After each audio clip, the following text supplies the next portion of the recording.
Ito sa cylinder block na to, pag titignan mo, parang okay pa siya na. Kailangan mo muna punasan to sa loob para maano natin, malaman natin kung okay pa. Ang gagawin natin, ikutin natin na yung gamit yung daliri natin. Pag may makapakang maraming gas-gas, isa lang ibig sabihin nito, pag maraming gas-gas, tignan mo naman. No? Yan, sobrang daming gas-gas. Isa lang ibig sabihin nito, dumanas to ng overheat.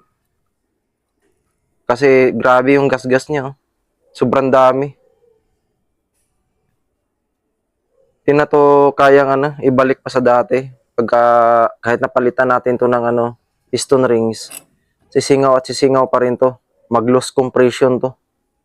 Wala na tong lakas pagka ibalik pa natin to.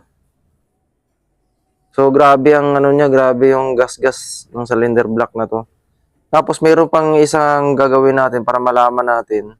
Kailangan itusok natin yung daliri natin na paloob tapos pahila ng bahagya pataas. Ay mapapansin ka rin dito na pabilog na gas-gas. Oh, tingnan mo.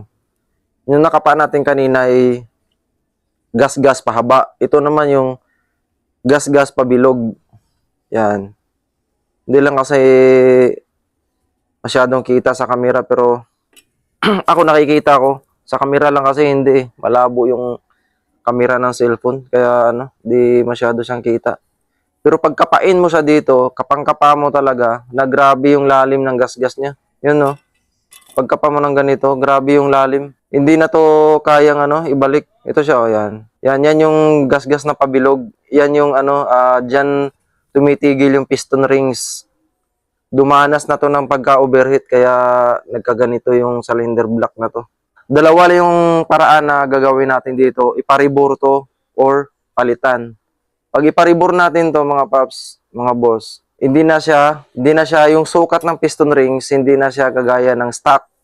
Kailangan magpalit ka ng piston rings na kasukat sa bagong bore. Ito na yung ginagawa ko, nagpalit na lang ako ng cylinder block kasi mahal din pala magparibor. Halos magkaparehas lang presyo. Kaya nag-decide ako, bumili na lang ako ng bago tulad nito. Bumili ako ng cylinder block. Inabot pa ako ng gabi kakaikot sa bilihan para lang kasukat talaga yung cylinder block. So ito yung mga nabili kong piyesa kasama na yung gasket. Tapos piston rings. Yan, ito yung mga piston rings niya. Yan. Isang seat na to sa akin. Basta yung motor mo 110, hanap ka na